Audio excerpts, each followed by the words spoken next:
What's going on there, YouTube? Welcome back to another comic book video. Alright, so we're going to do a full story video. A full story video is when I sit down and take a bunch of videos that tell one overarching story and combine them together into one big video.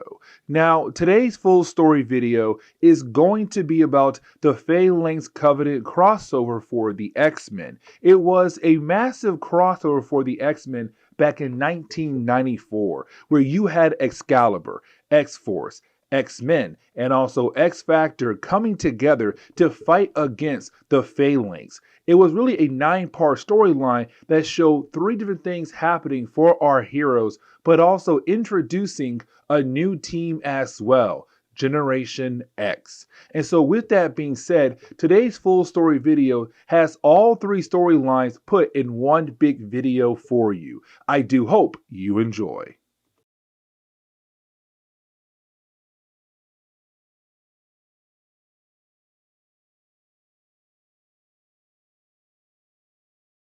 Okay, so we have finally reached that point where we can go ahead and get into our coverage over the Phalanx Covenant storyline. Now, honestly, this is a very huge moment for us, guys, because we have been covering a lot of different X-Men content on the channel, and you guys have been loving this. But when it comes to this crossover, it does have some lasting effects on different characters in the world of X-Men comics. Now, before we dive into today's storyline, there is something else I do want to say. So I'm going to have 3 videos being used as a way to cover the entire crossover. And here's the reason why. Because back in 1994, when it came to Marvel Comics doing this crossover, they took this crossover and said, you know what? Let's go ahead and break it up into 3 different sections. And each section is going to be used to tell its own personal story. So for example, in this video, we're covering Generation Next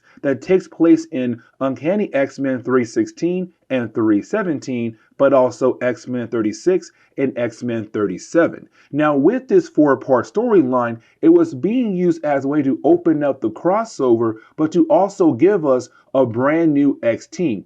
One X-Team that you guys have been waiting for me to cover on this channel, and that would be Generation Next. Now, the last 2 sections will be covered in 2 other videos down the road later on this week. But either way, let's go ahead and dive into the opening pages of Uncanny X-Men issue number 316. Now, when we do, we pick up with a character known as Monet Cora, and I really hope I pronounced that name correctly. The X is silent, but hey, you know what? I could be incorrect. Either way, when it comes to Monet, she'll become one of the members of the new X team coming very soon on the channel, Generation X. But here's the thing, okay, so this is Monet technically, but not really. There's going to be a whole lot of retcons coming for her character down the road in our coverage over the X-Men, and really one of those retcons will appear in the next series we're going to cover very soon on the channel. But either way, with Monet, she's with her bodyguard, and apparently her father has sent her away. Now, we don't know why, but apparently something happened to her twin sisters and also her older brother. Now, while you have her and her bodyguard talking to one another, that is when they are confronted by one of the Phalanx. Now remember, the Phalanx are a hive mind that's currently being controlled by a character known as Stephen Lang. And really, I'll talk more about him here in a moment. But for right now, just focusing on Monet, she's watching her bodyguard trying her best to fight against the Phalanx here. But this one Phalanx was able to just take out her bodyguard, grab Monet, and then disappear just like that.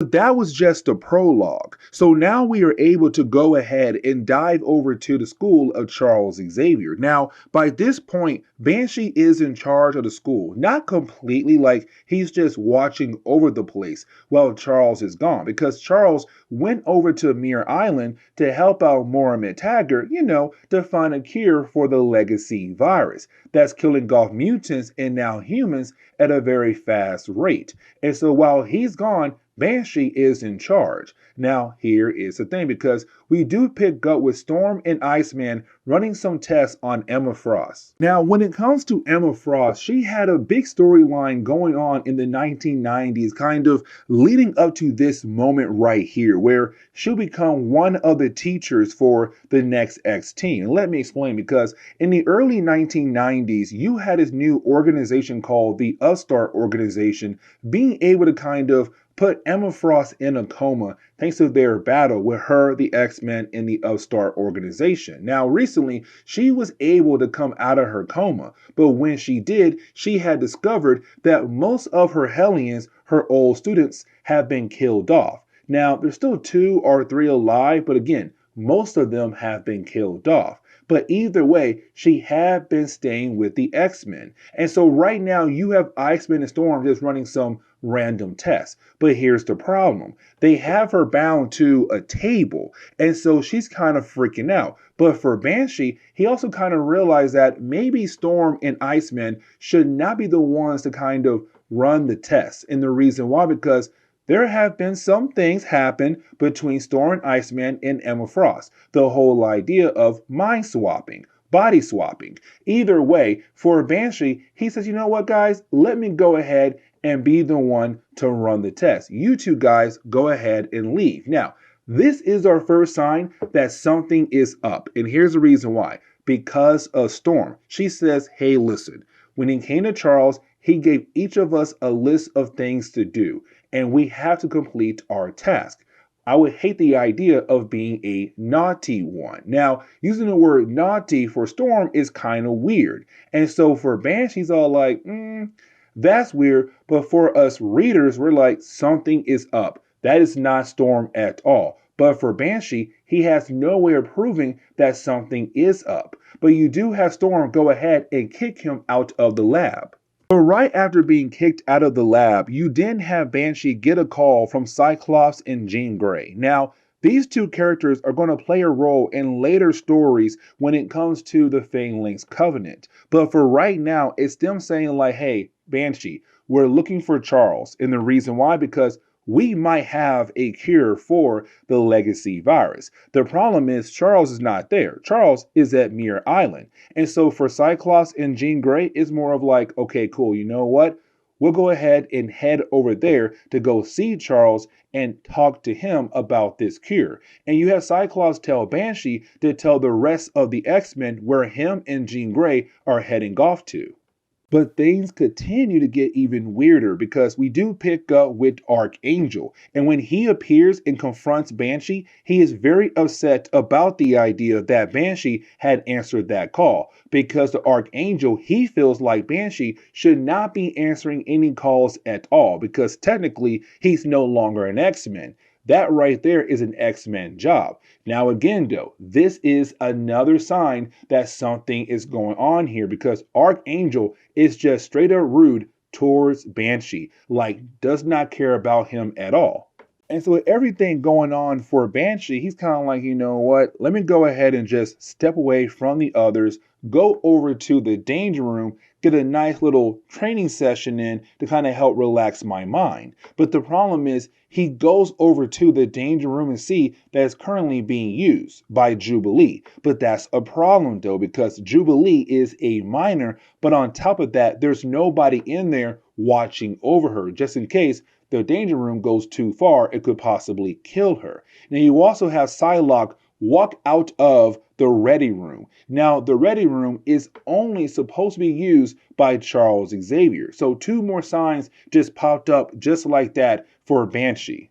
And so with all these different signs just popping up left and right, for Banshee, who used to be an agent for Interpol, kind of realized there's something going on here. And so he walks into the Ready Room and he finds Gambit and Bishop. Now, these 2 characters should not be in there at all. And the whole idea of them working on Cerebro makes things even crazier. Now, you could possibly say maybe Bishop, the guy from the future, could possibly be working on Cerebro. But Gambit, there's no way. And so for Banshee, it's kind of like this is getting weirder. But you also have Banshee give them a test saying, hey guys, you know what? it's such a great thing that Charles is able to walk again, and you have Bishop confirm that Charles can walk again. The problem is, Charles can't walk at all.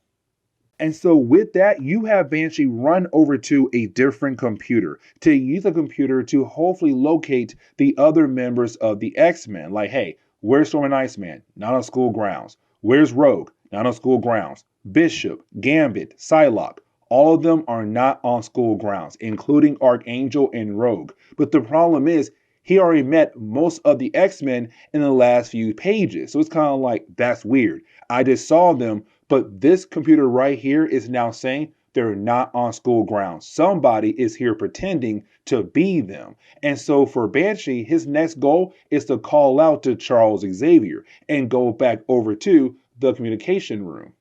But once he does reach the room, he realized that somebody had taken part the entire room. And so unfortunately, he is not able to call out to Charles Xavier. Now, come to find out, it was Beast who had, well, taken everything apart. And you have Banshee lie to Beast saying like, oh, I just wanted to go ahead and make a call out to Moira McTaggart to say goodnight to her. Now, here's the thing. Those two characters are together, but not really. They were kind of going through a rough patch, but at the same time, in our last Excalibur video, we saw her kiss Charles Xavier, so it's kind of like, will those two stay together or not? Who knows? But either way, for Banshee, he's kind of like, okay, things are getting worse and worse. Let me go ahead and leave before something else happens to me.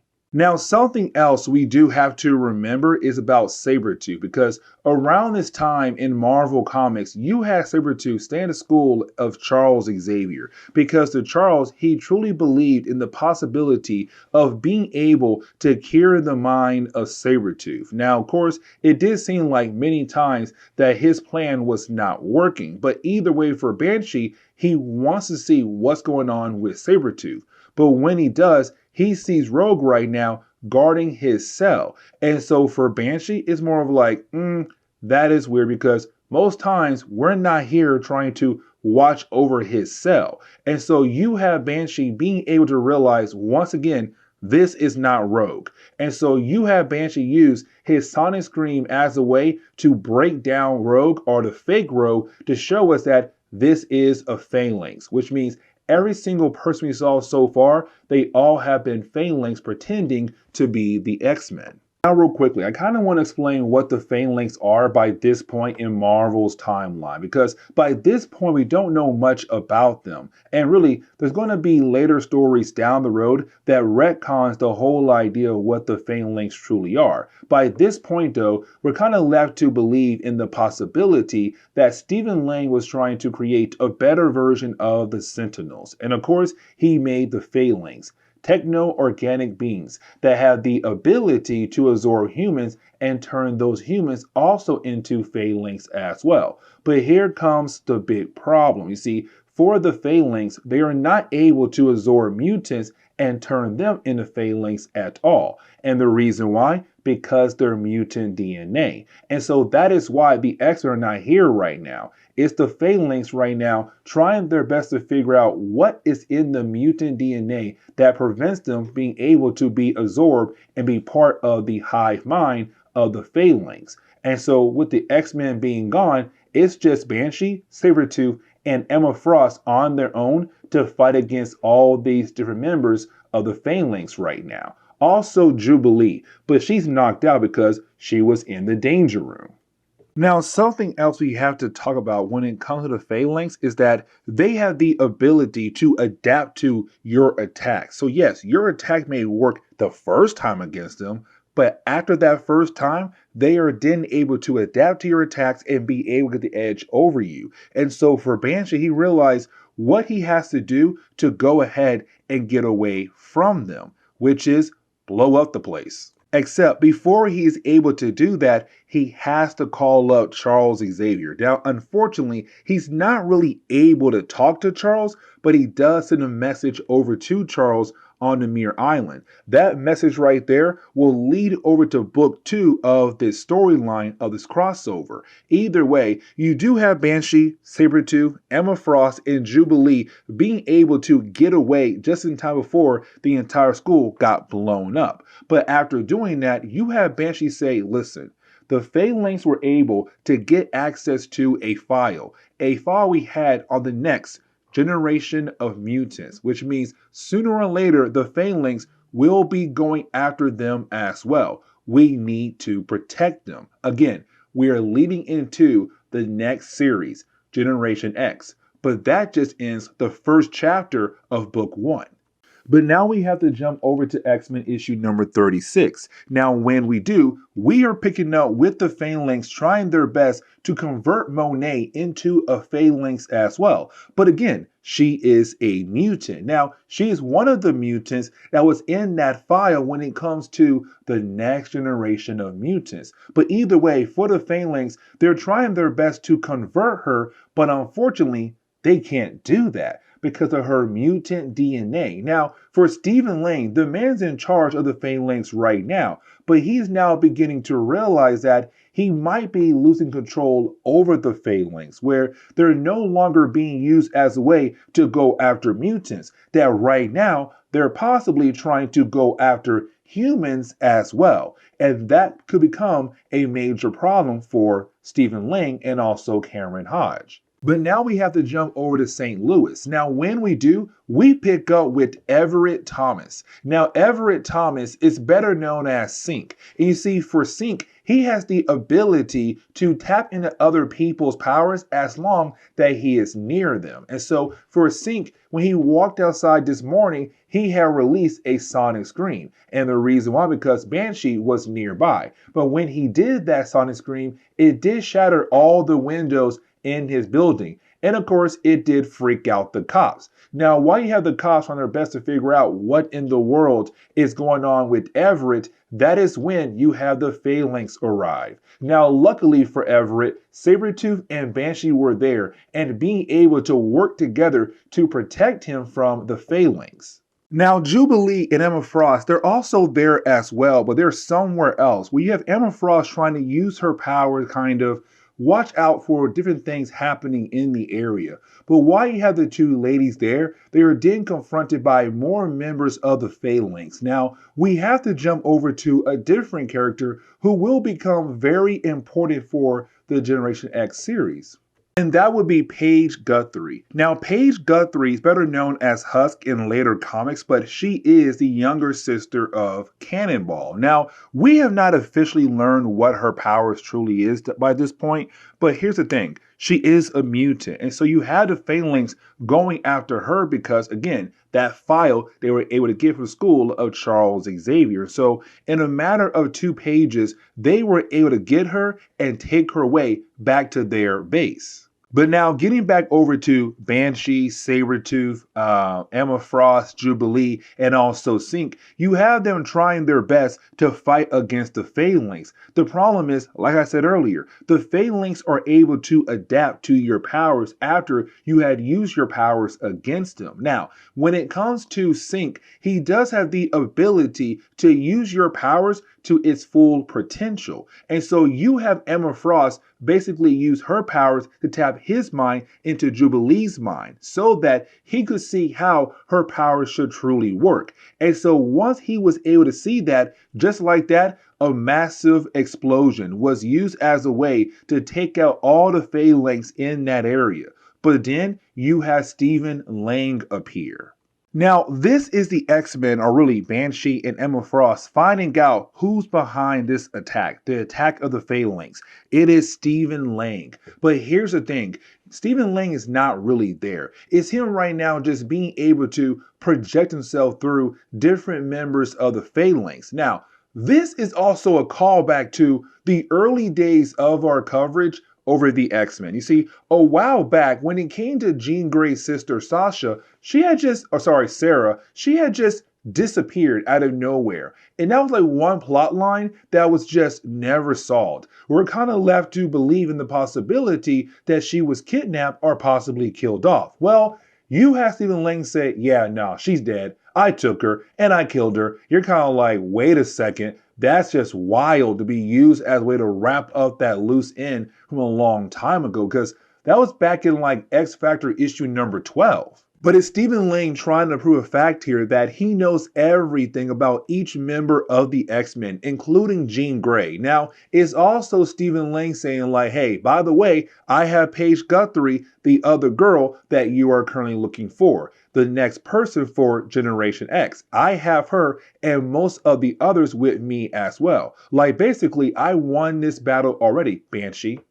But you did have everybody realize that Sabretooth is now officially missing. And the reason why, because yes, he was a prisoner of the X-Men, but for Banshee, he had a device on his wrist that would allow him to control Sabretooth if he needed to. Well, that device got damaged. And so for Sabretooth, he was able to take off the rest of the gear that they were using as a way to control him and just disappear just that easily. And so now he's out there in the wild again for unknown reasons. But as we dive into Uncanny X-Men issue number 317, we get into the whole idea of getting our first full appearance of Generation X. You have Paige, you have Monet, you have Gregor, you have Clarice, and you also have Skin as well. Now, I'm going to tell you right off the bat that some of these characters are not going to be able to make it to the end of today's storyline. Now, for Paige, her main goal is to find a way the heck out of their cell. The problem is, though, she has no idea how they're going to escape. But she also believes in the possibility that the X-Men, or X-Force, X-Factor, Excalibur, might be on their way to save their lives. She has no idea right now the X-Men are also currently missing. So that leaves Excalibur, X-Factor, or X-Force to be the ones to save their lives, but also the X-Men lives as well. But we also kind of find out that Paige has been infected with the Techno organic virus. And so it does seem like in the possibility she might turn into a Phalanx as well. But now we have to jump back over to Emma Frost, Jubilee, Banshee, and also Synch as they go over to one of the many homes that's owned by Emma Frost. Now, for Emma Frost earlier, she was able to pick up a psychic footprint of Paige. So she has an idea of the possibility of where Paige and the rest of the young mutants are being held at. She does not have an exact location, but just a general area. But right now, her main goal is to break in the shield and use shield tech as a way to hopefully locate Paige and the rest of the young mutants. So now it's time for her and Banshee to break into a shield base.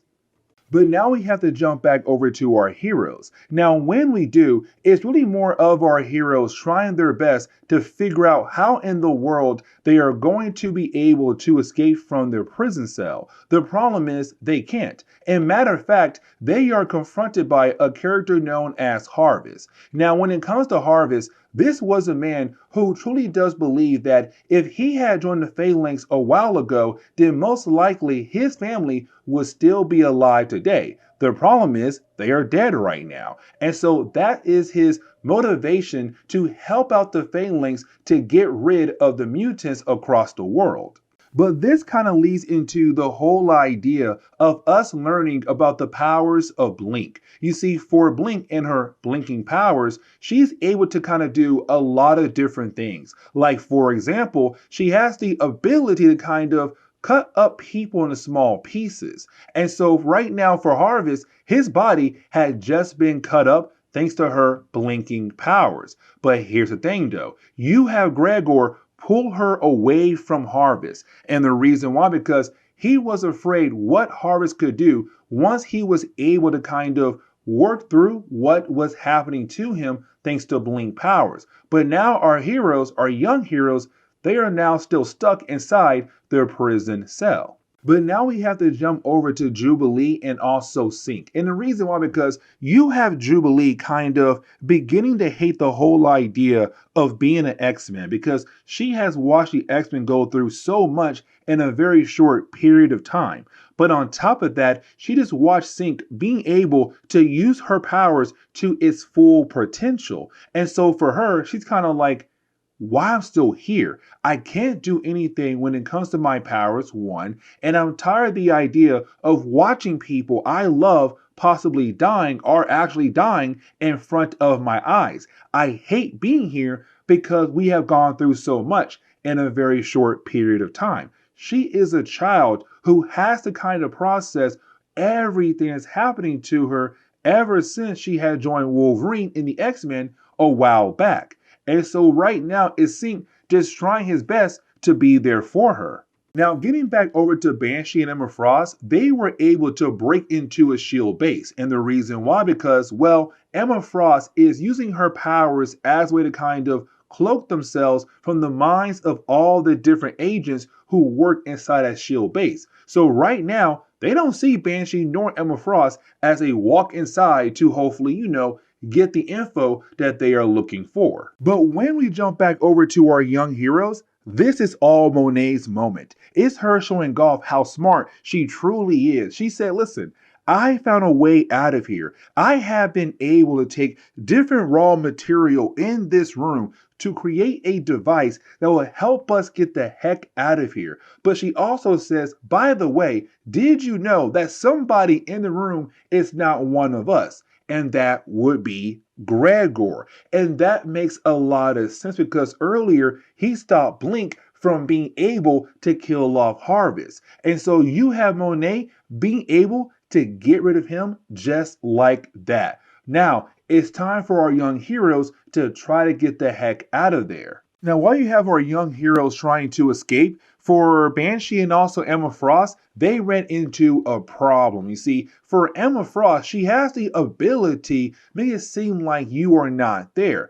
But if you step on a puddle, that could throw somebody off. And so for S.H.I.E.L.D., they're like, we realize y'all are in here because you're standing right now in a puddle. And so it's kind of like, dang, they got caught. And so now for our heroes, they have to fight against S.H.I.E.L.D. to hopefully get the info that they are looking for. But as we get back over to our heroes, we pick up with Monet explaining how she realized that it was Gregor who was, the plant in the room. She said, listen, it was his personality. It was so obvious that he was somebody that we could not trust. Now, for our heroes, they realize that right now they're on a boat. But here's the problem though. They're wondering, should they leave Paige behind? And the reason why? Because the techno-organic virus is going through her system at the moment. And so right now it's kind of like, do they leave her behind or try to save her life?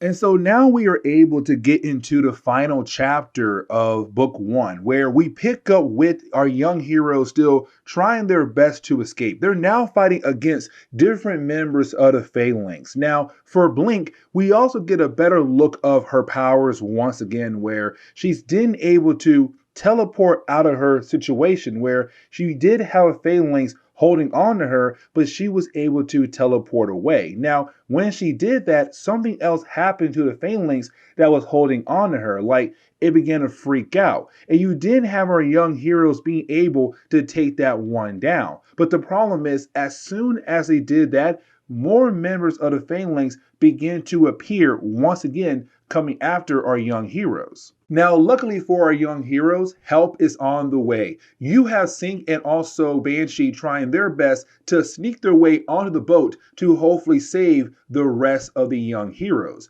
But while doing that, we jump over to Jubilee and also Emma Frost. And for me, this is a great moment for Jubilee because you have her being able to use her powers against Phalanx that took a form of rats, which honestly is pretty nasty, but you have Jubilee being able to use more power than she usually does. And for Emma Frost, she realized what's going on with Jubilee. It's the whole idea that she's afraid of hurting somebody. It's her saying, I understand you now. Like, you're just scared of possibly using your powers to its full potential and possibly hurting somebody, which honestly is okay to be scared. But at the same time, you still need that type of power when it comes to tight situations like we are in right now at this moment. But getting back over to our young heroes, they have now officially been cornered by Harvest. So it kind of seems like, okay, Harvest is going to be able to possibly kill off our young heroes. This is a problem. But then at the very last second, you have Sabretooth appear. Now, when he does appear, it's him showing us how crazy wild he is. Because this man is saying, you know what? There's no way I'm going to allow you to hurt these kids. Instead, I'm going to go ahead and try to rip off every single piece of your body, Harvest. And so right now, it's Sabretooth going against Harvest. Now, luckily for Sabretooth, you also have Banshee there as well. So with the combination of those two guys, they were able to take down Harvest for the time being. Now, after doing that, you didn't have everybody being able to regroup. But then for Sabretooth, he realized there's something wrong with Paige. And of course, we already know the whole idea of her having the Techno organic virus. And so you have Sabretooth go out of his way to slash the body of Paige, seeming like he had just, well, cut her badly enough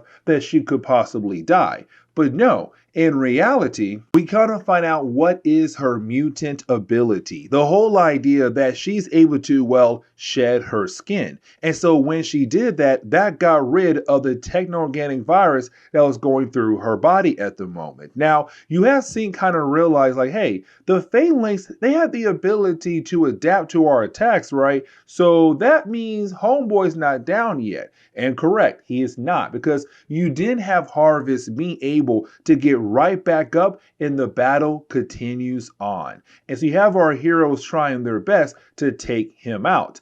But this all comes down to one character being that character to be able to defeat Harvest. And that would be Blink once again, because it seemed like her powers is the only way to officially stop the Phalanx, or at least Harvest at the moment. And so you have her go out of her way to use her powers once again to go ahead and like cut up Harvest. Except this time, there's nobody to hold her back. Unfortunately, she also gets cut up as well by her own powers. And so you have her and Harvest just fall to the river as small little pieces. And so we're left to believe that right now she is dead. And technically she is dead for the time being. She does come back like 10 years later in comics, but she's also replaced by a different version of her from the Age of Apocalypse. But this is where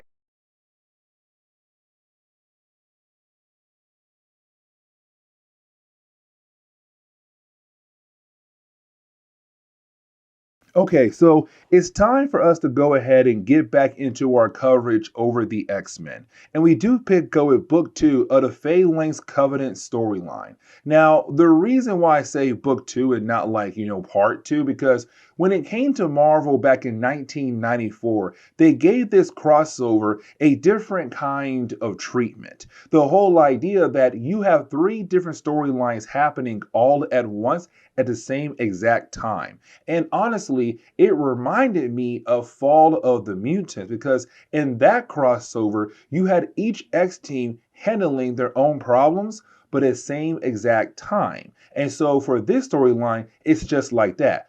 3 different things happening, but all at the same exact time. Now, with all that being said, book 1 was really more of Banshee, Emma Frost, Sabretooth, going out of their way to save a group of young mutants that will lead into another X team coming soon, which was Generation X. But book 2 was really more the idea of, okay, cool, let's get X-Force, Excalibur, and X-Factor working together to fight against the Phalanx. Now, I didn't say the X-Men, and the reason why, because by this point, they had already been captured by the Phalanx. And so it's up to the rest of the X teams to save the day.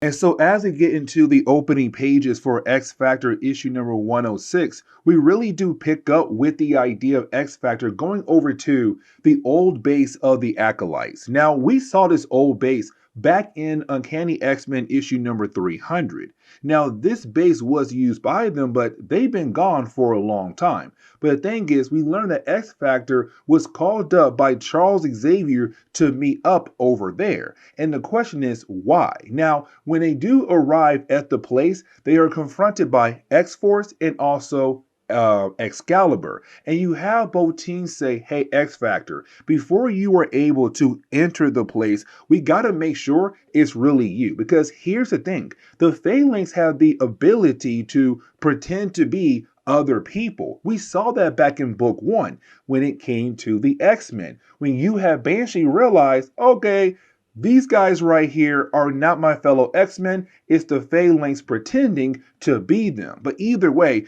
you have X-Factor get very upset about the idea that they're being questioned by these other teams. So you do get a small battle happen here, but after a while, you did have Charles Xavier arrive. Now, when he does arrive, he's able to read the minds of the different members of X-Factor to say, hey, you know what?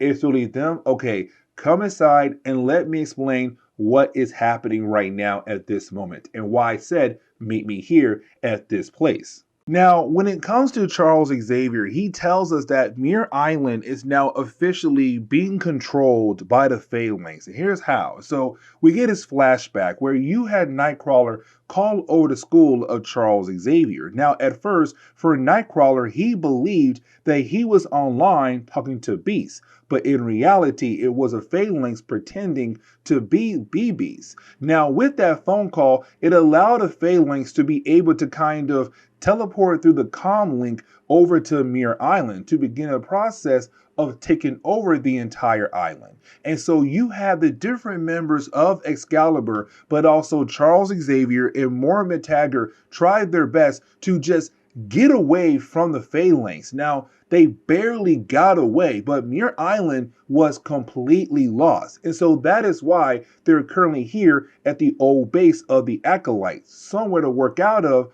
to hopefully find a way to bring down the Acolytes, to bring down the Phalanx. Now, this is also the other X teams finding out that the X-Men have been captured. Now, you have Shatterstar being very upset about the idea that they're not out there right now trying their best to find the lost X-Men. But you had Charles say, listen, I have Cable and Wolverine on a different mission that could possibly help us to save the X-Men. It's kind of like, okay, cool, that's book 3. We'll cover that tomorrow. But for right now, we're going to focus on our heroes here. Now, you do have Sam realize that Wolfbane had disappeared in the middle of the conversation.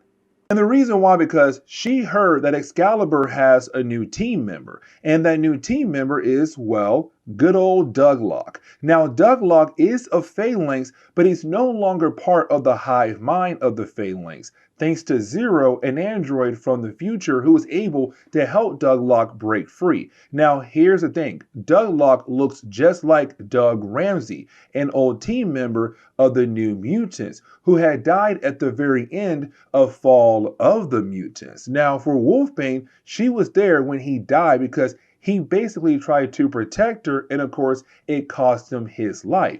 But on top of that, you have Cannonball walk in as well. And for Cannonball and Wolfbane, they were part of the New Mutants. They saw their old friend die right in front of them.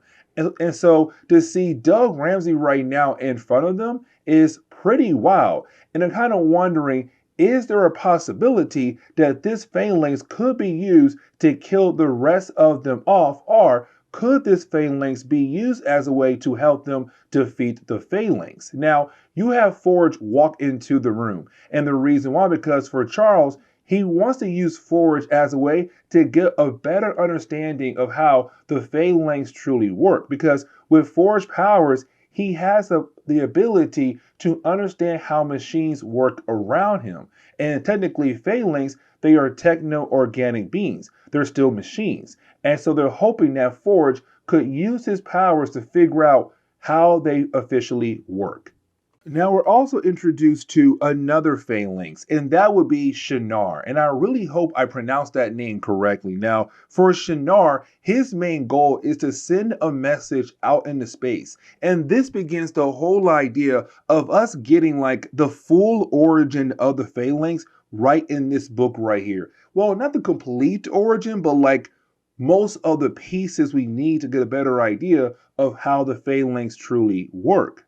Because right now, the Phalanx of Earth are being controlled by a character known as Stephen Lang. Now, when it comes to Stephen Lang, he is or was somebody who was trying his best to kill off the mutant race when he created better versions of the Sentinels. But now it's him trying to use the Phalanx as a way to finish his goal, to kill off the mutant race. But the problem is right now, more and more members of the Phalanx are able to break away from his control. You have Douglock, you have Shinar, and possibly others. And so you have Steven calling Karen Hodge like, hey dude, why in the world are we losing control of Phalanx left and right? Now for Karen Hodge, he's like, dude, I have no idea. But my goal right now is to figure out how we are not able to absorb mutants and bring them into the hive mind. That's a big thing right there. The Phalanx are able to grab other humans and add them into their army, to add them to the hive mind. But mutants are not able to join their army, to join the hive mind. Something is preventing Phalanx to be able to absorb them. And so for Karen Hodge, that is a bigger issue. But also, it kind of shows that Stephen Lang is now officially losing control of the Phalanx. But getting back over to Forge, you have Forge still looking at Douglock with some kind of amazement. Seeing the piece of technology in front of him is just throwing him off. Now, for Forge, he does get hit with a feedback. With the powers of Forge, but also the powers of Charles Xavier, there was some kind of feedback that sent Forge flying backwards, but he is okay. Now, for Doug Ramsey, he kind of wants to know the full origin of the Phalanx. And really, this is Douglock giving us some more information about the Phalanx. And so you have Douglock say it all begins back at the very end of the extension agenda. Now, with that storyline, you had the death of another character, and that would have been Warlock. Now, when Warlock died, it was a major blow to the X-Men. But here's the thing. You see, with Warlock, he's an alien. He belongs to a race called the Techno. Now, when it comes to Warlock being dead, for Genosha, they were desperate for money because when their mutants were no longer slaves for their country, they were kind of like, hey, we need some money, so let's go ahead and sell the dead body of Warlock as a way to get some money. Now, with his body being sold, you had a group of scientists whose main purpose was to build up a new type of Sentinels. And of course, that would be the Phalanx. But at the same time, they wanted somebody to be able to control the Phalanx. And that's where Stephen Lang came in. Now, for Stephen, he was in a coma, but his mind had touched the mind of Master Mold. And so with that right there, they say, you know what? He is the perfect example of the whole idea of being the one to control the Phalanx for us. But for Douglock, he's saying, but here comes the problem. The Phalanx, they are growing. They are evolving. Now, mind you, he's telling Charles Xavier, Forge, Wolfbane, and also Cannonball. Sorry, not Charles Xavier. He walked out the room. But the other three, they're still there. But either way, it's Douglock saying, with the Phalanx, they have continued to grow and evolve to the point where Stephen Lang is now losing control of the Phalanx. And now they're trying to call out to their father race. Because again, they were built off the idea of Warlock, who was an alien. And so with him being an alien, they're kind of like, hey, we're trying to call out to our father race, which is the Technarch, or possibly more members of the Phalanx out there.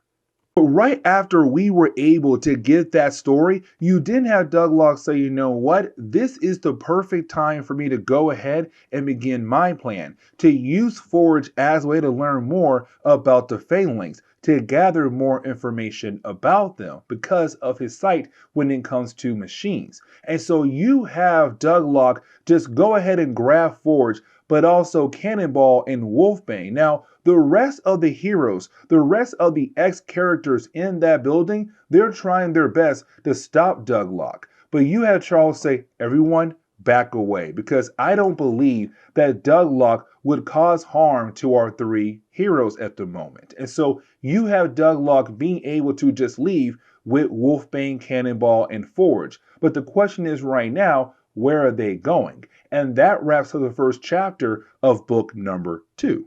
So as we dive into X-Force issue number 38, the second chapter, we pick up with our heroes arriving to the Italian Alps. Now it kind of seems like this could be, or what could possibly be, the main base for the Phalanx. Now when they do arrive, you have Douglock being very confused about the idea of why Cannonball is mad at him. Now honestly, he has a good reason, because at the end of the first chapter, you had Douglock just go out of his way to grab Forge, grab Wolfbane, grab Cannonball, and just leave without kind of giving a full-on explanation on why in the world he was doing that. But at the same time, for Cannonball, it's a Phalanx right now pretending to be Doug Ramsey. Now, not completely pretending, but he does resemble Doug Ramsey very well. And so for Cannonball, he's kind of wondering, when is the possibility that Douglock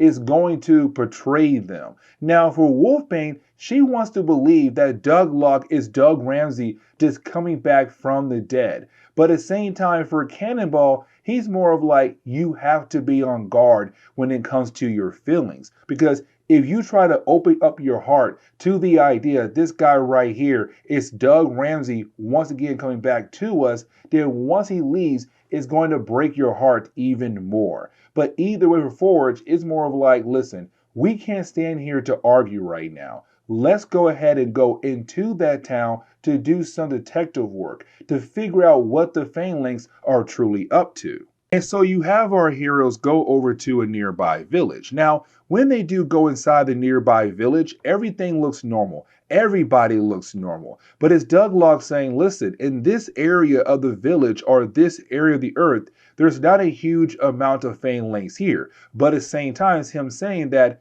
the Phalanx are here. But they're doing a good job right now pretending to be other people and looking normal, where you are unable to tell the difference between a Phalanx and a regular human being. So you have to be on guard. But for Douglock, because he is a Phalanx and he was part of the hive mind, he can kind of tell that there are some Phalanx nearby. He can hear all their different wires and cores and circuits all working right now to keep them together. And so we have to jump back over to the other X teams. Now, when we do, it's really more of Moira McTaggart trying her best to figure out what is that connection between Douglock and Doug Ramsey. And so she's trying to use the machine that was left behind by the acolytes to kind of access the mind of Kitty Pryde to get a better idea of what could be that connection. Because once she's able to find that connection, she can use that connection as a way to bring down the Phalanx.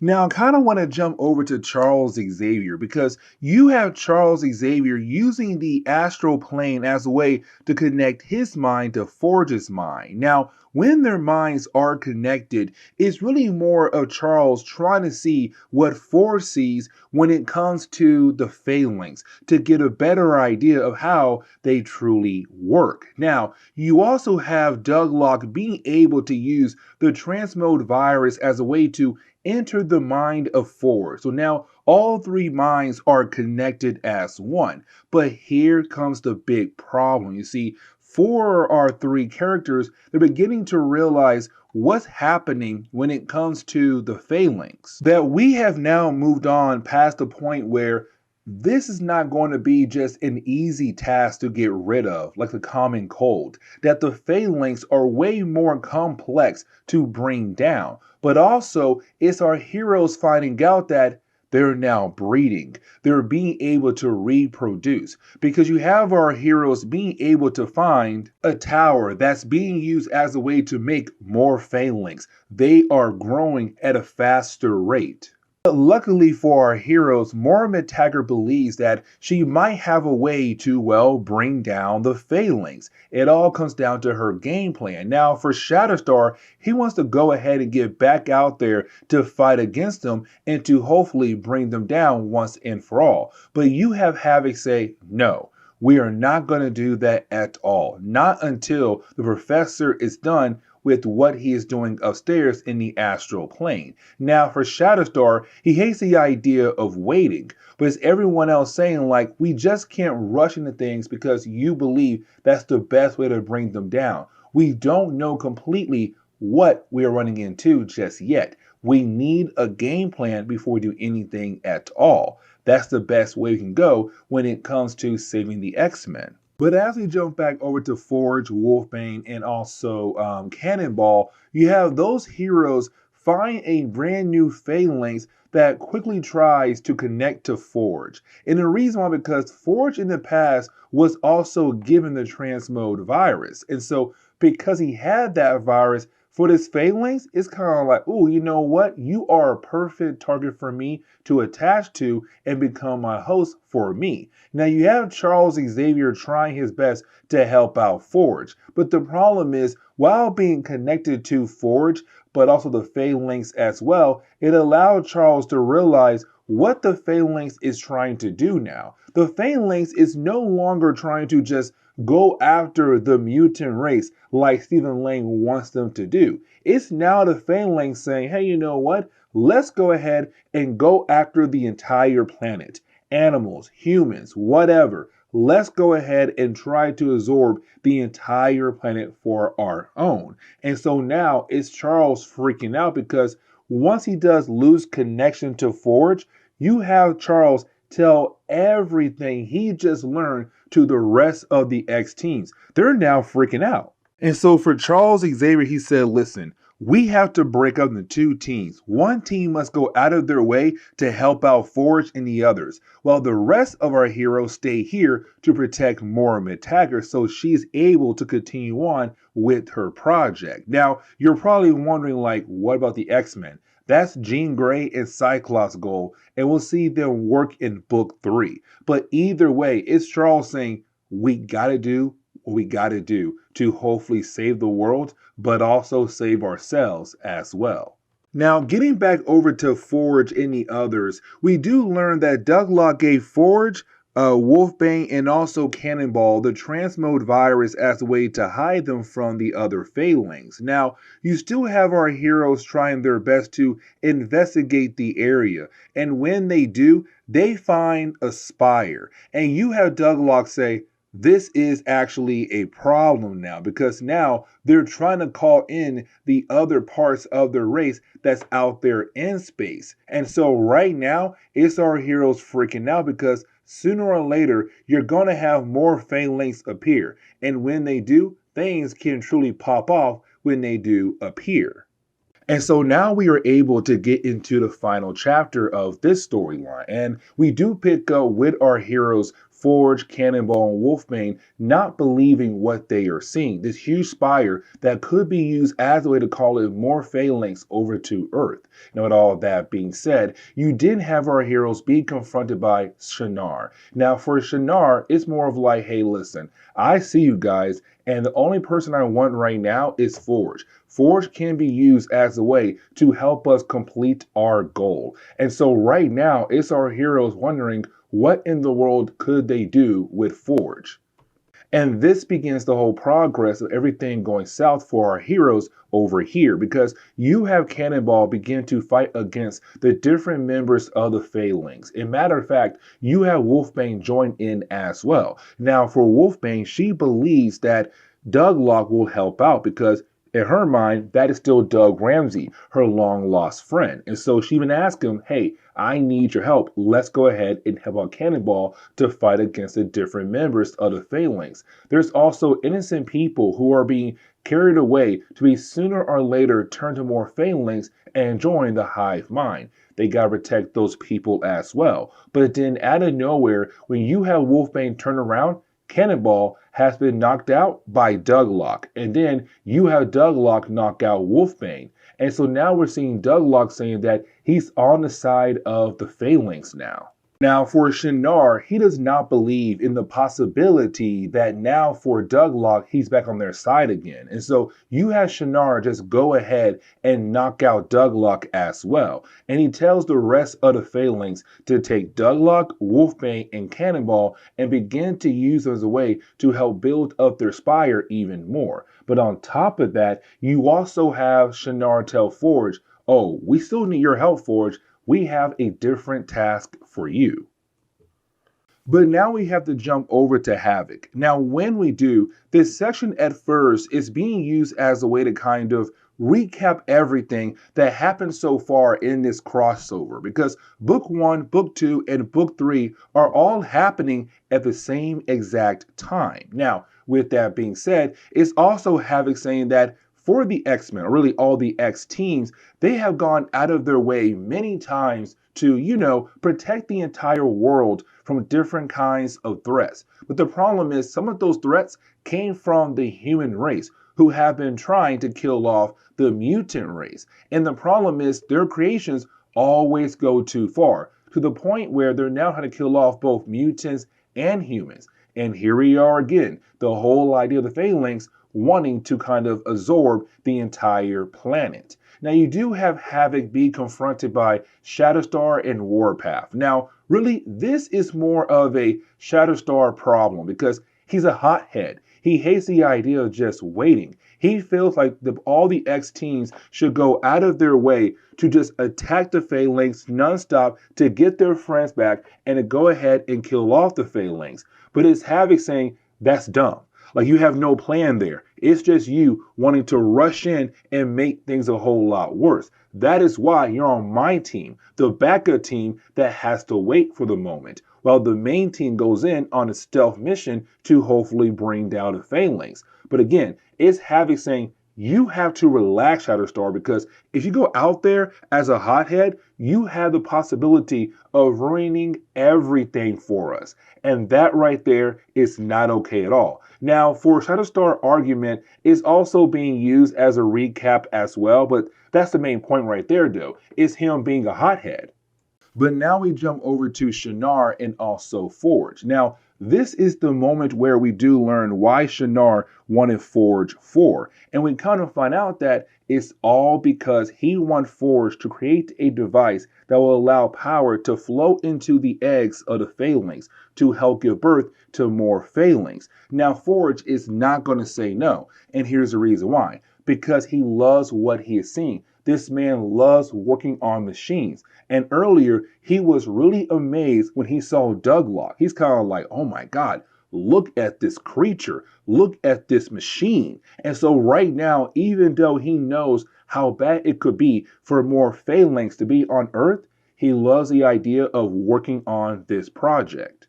Now, this kind of leads into a problem I had with the storyline because we jump back over to Douglock, Cannonball, and also Wolfbane. Now, when we do learn here why you had Douglock betrayed our heroes earlier for. And it's all about the idea that the mutants cannot be absorbed by the Phalanx at all, but humans can. But when it comes to Douglock, what he wanted to do was absorb Cannonball and Wolfbane and use their mutant DNA as a way to kind of be undetected as he works his way up the tower to hopefully bring down the tower from the inside out. Because if he goes by himself, they're going to realize it's him trying to destroy the entire tower. But if he has mutant DNA inside of him, then they will never see him coming. Now, for Cannonball and Wolfbane, they're kind of like, dude, that's not cool because once again, it's you not sharing your game plan with us. It's just you saying like, hey, you know what? We're going to do this and let's go now. And so it's Cannonball being like, we have to work together when it comes to completing this goal. Now, for me, it's kind of like, well, I mean, yeah, I get it. You hate the idea that you weren't told about his plan, but at the same time, his plan can still work as a way to bring down the entire tower. But instead, you now have Cannonball, Wolfbane, and Douglock climbing the tower from the outside, which for me is just wild. But now we jump over to Nightcrawler's team. Now for Nightcrawler's team, it's Nightcrawler, Boom Boom, Shadowcat, Richter, Daytripper, Siren, and also Polaris as they work their way over to where Forge and his team is at the moment. Now, on their way over there, we kind of get into the idea of the possibility that Shadowcat might leave Excalibur. And the reason why? Because so much has happened to her in a very short period of time. But the biggest thing is that her father has now gone missing. But also the idea of the death of Ileana at the very beginning of Fatal Attractions. But now this with Douglock, she kind of hates where everything's going for her life. Now for our heroes, they also realize that their sonar is picking up on Phalanx members nearby. The problem is they don't see any. And the reason why? Because the Phalanx have the ability to shapeshift, to pretend to be something or someone else. Now you do have our heroes land their craft in the area, and you didn't have our heroes begin to fight against the Phalanx that had surrounded them. We also get another page where you basically have Forge still continuing to work on the project that was given to him by Shinar. But you also have Shinar freak out because now he knows what's happening, that they are trying to attack the Spire. So you have Shinar leave to go deal with that situation.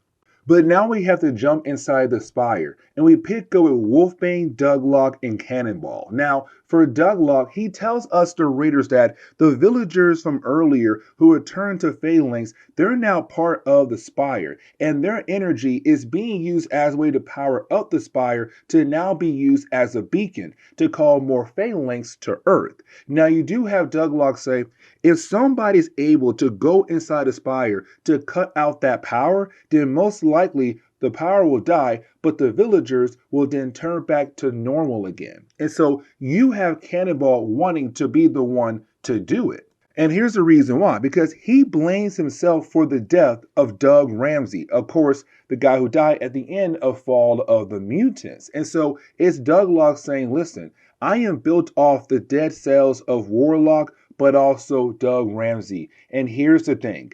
I know that Doug would hate the idea of you blaming yourself for his death. But on top of that, he would not allow you to do this at all. And so you have Douglock go inside the tower to be the one to hopefully save the day. Now, on the outside of the tower, you do have Nightcrawler team arrive. So their main goal now is to fight against the Phalanx, but also Shinar as well. The battle does go on for a good amount of few pages here. But you have Nightcrawler go out of his way to find Forge. Now for Forge, he tells Nightcrawler, like, listen, because of my mutant power to help me understand how machines work, is somehow they're able to influence me to help them with their plans. I cannot break free. But it's Nightcrawler saying, Forge, you have to find a way to break free, because if you don't, things are only going to get worse. So please find a way to break free. Now, this kind of leads into the whole idea of the story beginning to wrap up, because we jump back over to our heroes watching what's happening to the Spire. It is completely falling apart. But for our heroes, they're kind of wondering in the possibility, is Douglock dead? Because he went inside there and he said, like, hey, if somebody does go inside, then most likely they are going to die. But then at the very last second, you didn't have Douglock reappear. Now, when he does, it's him saying, like, hey, I plan on staying with you guys, Excalibur, and continue to learn what it's like to be a human. It's him saying that I'm not going anywhere at all for this time period. And so everyone is happy to see that Douglock did survive, but also Shinar and the Spire are officially gone. And so you have book 2 kind of end on the note where you have Forge being able to finally fight back against the control of his mutant ability and being able to get rid of the eggs that the Phalanx had laid out in this area. And so the book kind of ends on that note, and now we are able to go ahead and dive into book 3 tomorrow. But with that,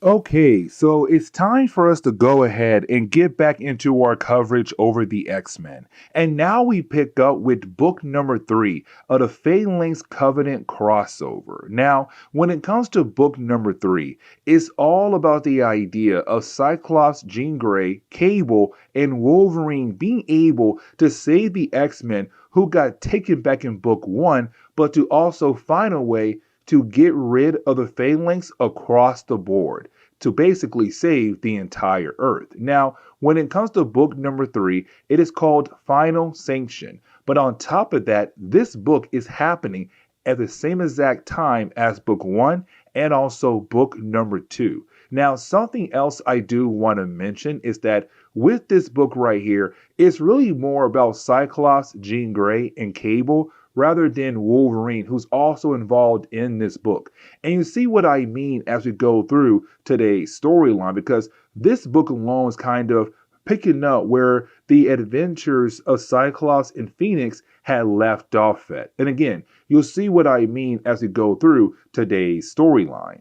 And so, getting into the opening pages of Wolverine issue number 85, we do pick up with Cyclops and Jean Grey arriving to Muir Island. Now, remember, this is kind of picking up where book 1 and 2 left off at the very beginning of their own books. And what I mean by that is that when it came to book 1, you had Cyclops and Jean Grey call over the school of Charles Xavier, and you had Banshee call because Cyclops and Jean Grey, they believe they may have a cure for the legacy virus, the virus that is slowly killing off mutants left and right across the board. But you had Banshee in book 1 tell Cyclops and Jean Grey that Charles is not there. That matter of fact, Charles is over at Muir Island. And so you had our two young heroes head over to Muir Island. But in book number 2, we had learned that Excalibur, Charles Xavier, and also Moira Taggart, they had to leave Muir Island behind because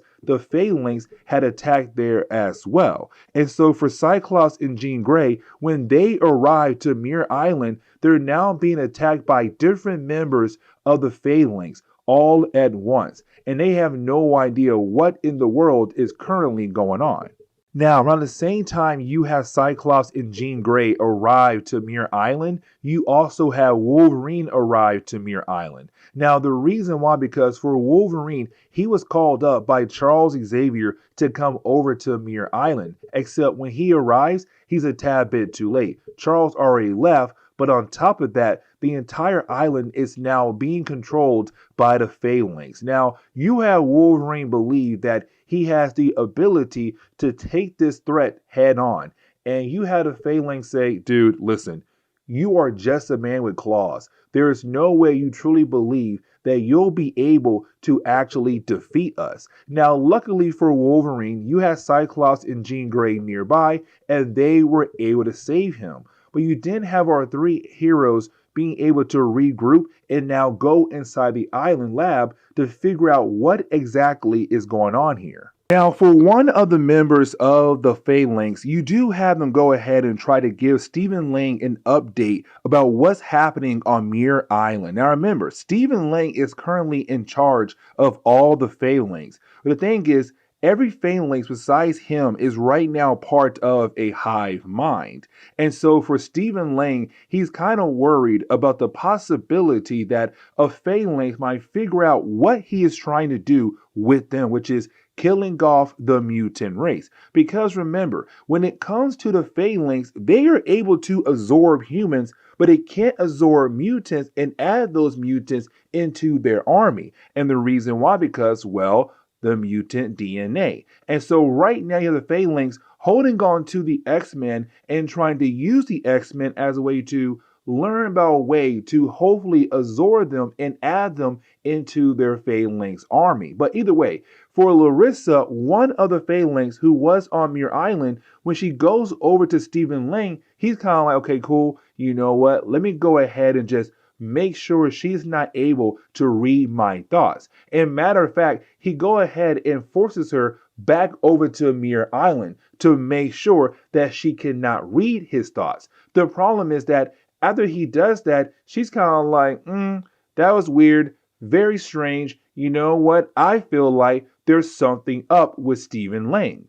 But getting back over to our heroes, you have our heroes right now trying to regroup with one another. But while trying to do that, you did have more members of the Phalanx appear trying their best to go after our heroes. But then at the very last second, they are then saved by Cable. Now, this begins the whole idea of me saying like, this two-part story arc is really more about Cable, Jean Grey, and Cyclops rather than Wolverine, which is kind of sad because this is a Wolverine issue.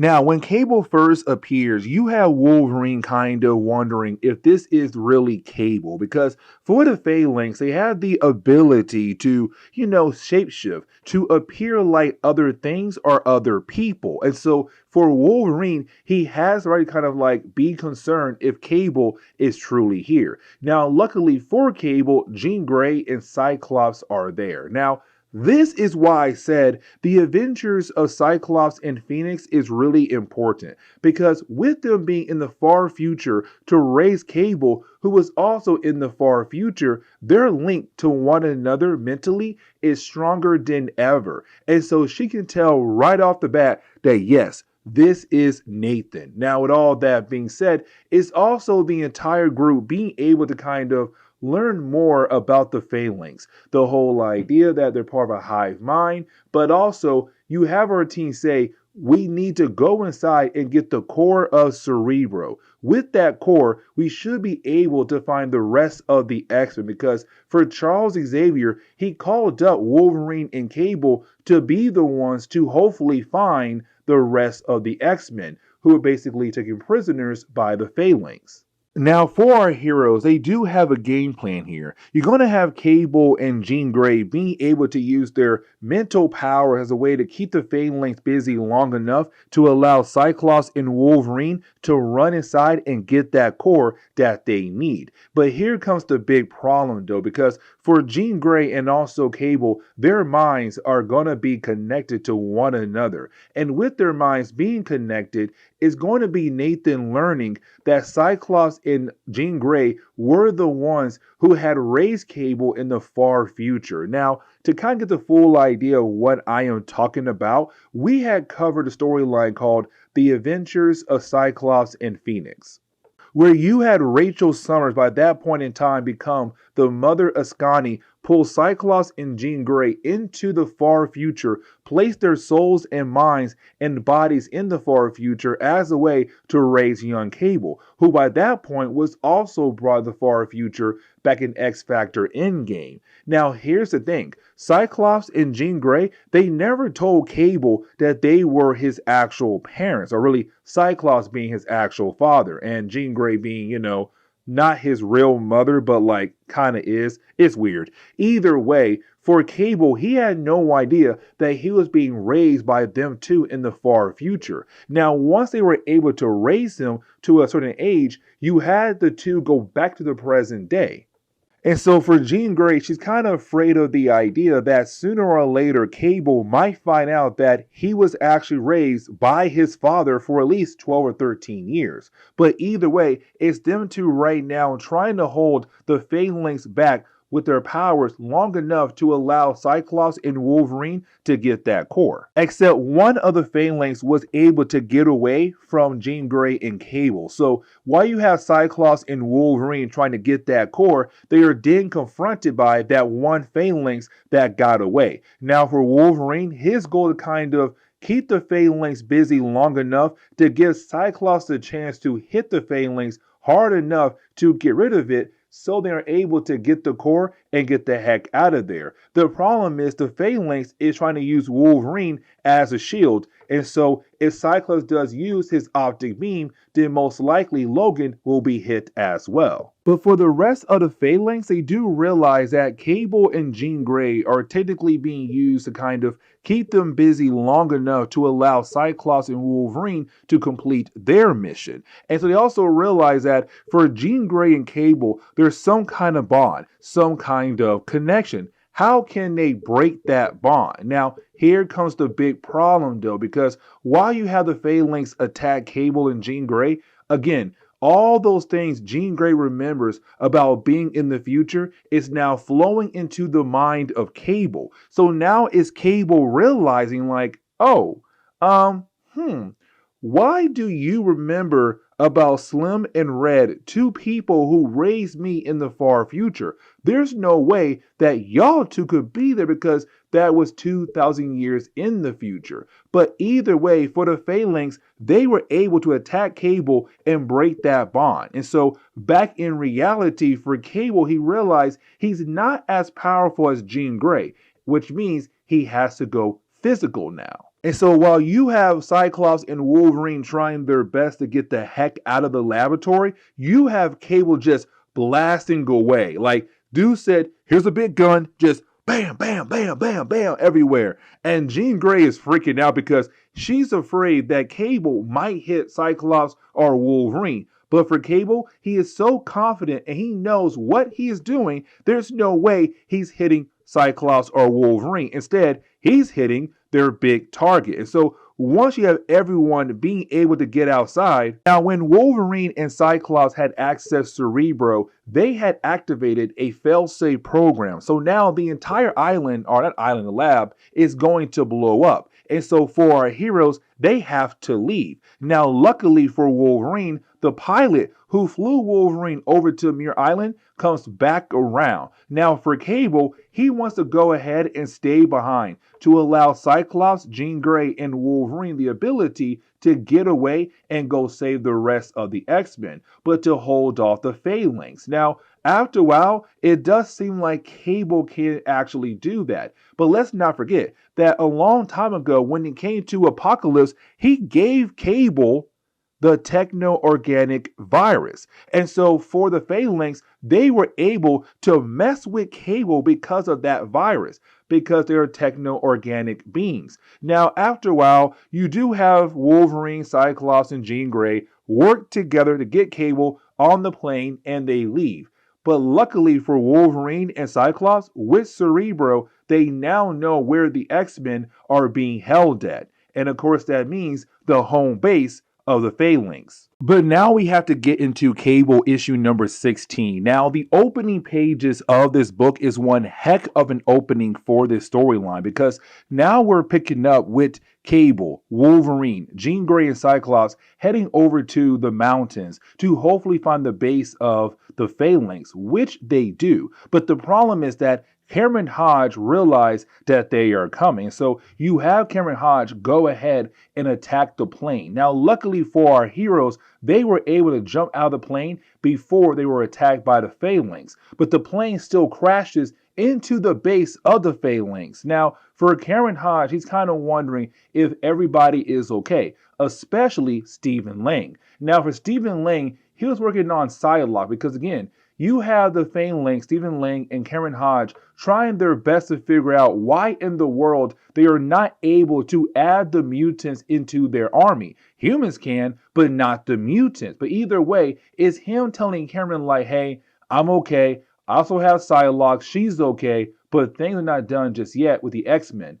They're still going to try to come in here and save their lost teammates. Now, for our heroes, we do learn that they did survive after jumping out of the plane. They're on the side of the mountain. Now, their main goal is to climb up the mountain without using their powers. Because if they do, then just like that, the Phalanx will be able to know that the X-Men are our heroes trying to save the X-Men on the side of the mountain. And so, unfortunately, they have to climb up 1,000 feet without their powers to get into the base of the Phalanx to be able to hopefully defeat them, but to free the X-Men. Now, we do pick up with a small argument going on between Stephen Lang and Cameron Hodge. And here's the reason why. Because for Cameron Hodge, there's no point of keeping the X-Men alive.